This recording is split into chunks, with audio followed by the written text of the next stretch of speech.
교회 계획의 구체적인 대안을 몇 가지로 생각해 보려고 합니다. 첫 번째, 성경 중심의 교회론 정립이 시급합니다. 우리 한국교회는 구조적인 모순과 제도상의 문제점도 있지만 그보다 더 심각한 문제는 교회에 소속된 자들이 교회에 대한 바른 인식과 교회에 대한 이해가 부족함으로 말미암아 올바른 교회관을 정립하지 못하고 교회가 나가야 될 방향을 상실하고 말았다는 점입니다. 교회의 문제에 있어서 가장 중요한 것은 교회의 본질이 무엇이며 교회의 역할과 사명이 무엇인가 하는 점입니다. 놀라운 사실은 평신도가 아닌 교회의 치리와 양육을 위임받은 목사와 장로까지도 교회론에 대하여 엉뚱한 오해와 편견을 가지고 있다는 것입니다.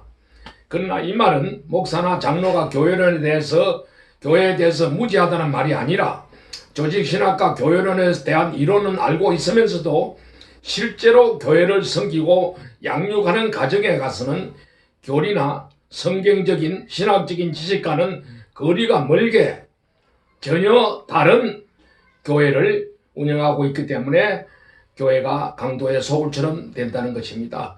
성경에는 영적이고 복음주의적이고 우주적인 교회론이 구체적으로 제시되어 있고 보수주의 교단에 속된 신학교에서는 개혁자들의 교회론을 가르치고 있으며 또 목회 현장에서는 그 배운 교회론을 전혀 상관없는 그렇게 교회를 운영하고 있기 때문에 문제가 많은 겁니다. 성경에 의하면 교회란 선택받은 하나님의 백성이라고 베드로전서 2장과 에베소 2장에 말씀하고 있습니다. 교회란 그리스도를 머리로 삼고 지체된 성도들로 구성된 그리스도의 몸이라고 말하고 있습니다. 그리고 또 교회란 하나님의 주권에 의해 통치되고 사랑으로 교제하는 성령의 공동체, 사랑의 공동체라고 말하고 있습니다. 계획자 칼빈은 참된 교회란 그리스도가 계시고 생명의 말씀이 있는 곳이라고 분명히 말했습니다. 곧 말씀의 선포와 성례전과 또 공평한 권징이 행해지면 교회의 본질은 결코 이탈될 수 없다는 것입니다. 교회의 본질을 보존하면서 성령의 감동과 인도하심에 따라 지혜롭고 평화롭고 아름다운 성도의 교제를 통하여 이 땅 위에 하나님의 나라를 확장하고 그분의 뜻을 성취하는 것이 지상의 교회를 세우신 목적인 것입니다. 바른 교회론이 정립되지 못하거나 비복음적인 바탕 위에 교회가 세워지게 되면 그곳에는 하나님의 구원의 손길이 떠나고 징계와 저주가 임했던 사실을 우리는 구약에서나 신약교회를 통해 초대교회를 통해서 알 수가 있습니다.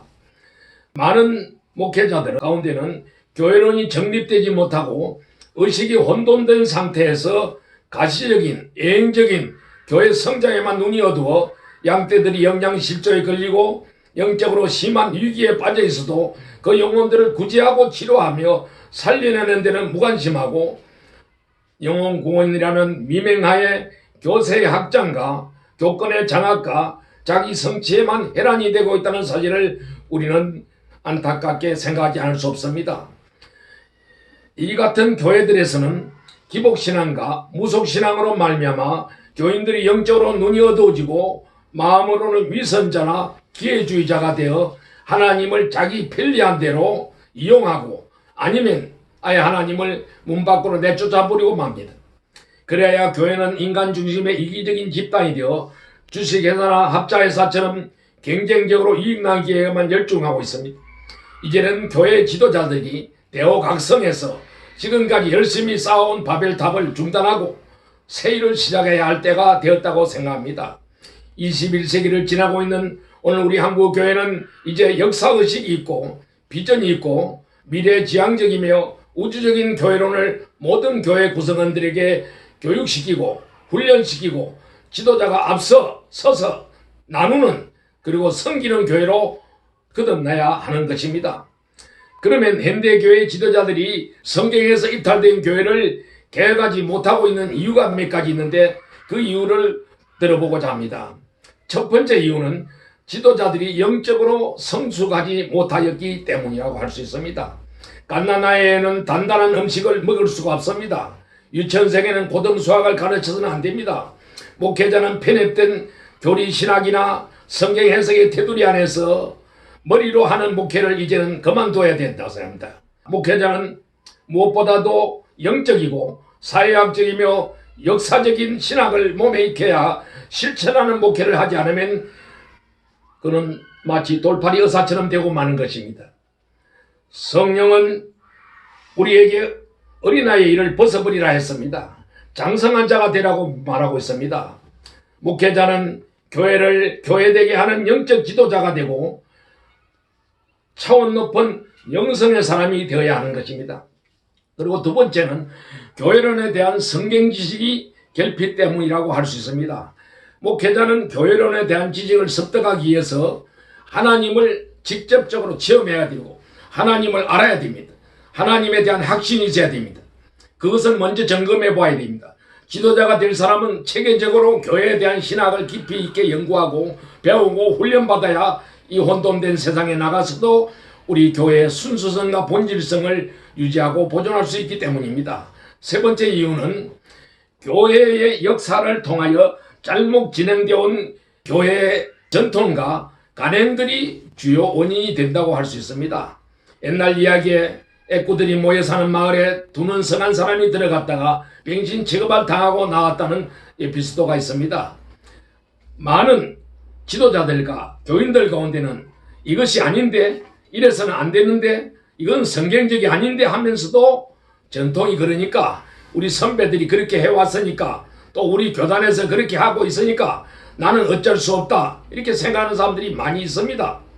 우리 한국교회가 이대로 나가다가는 양심적인 목회자가 설 자리를 잃어버리는 날이 오고 맙니다. 예배당은 텅텅 비는 날이 오고야 맙니다. 그것은 바로 서구교회, 유럽의 교회가 오늘 우리에게 증거하고 있습니다. 물론 얼마 동안은 물량주의, 기복주의, 인본주의 교회들이 지금 왕성하고 있기 때문에 괜찮아 보이지만도 그것도 얼마 가지 않아서 걷잡을 수 없이 안에서부터 침몰되어 버리고 마는 것입니다. 외적인 현상보다는 내적인 현상이 더 치명적이고 물질의 빈곤보다는 정신의 빈곤이 더 무섭다는 것을 오늘 우리는 역사가 증명하고 있는 것입니다. 그래서 가시적인 교회의 성장에 대한 환상에서 벗어나서 이제는 눈에 보이지 않는 신령한 영적인 교회를 세우는 일에 총력을 기울여야 할 때입니다.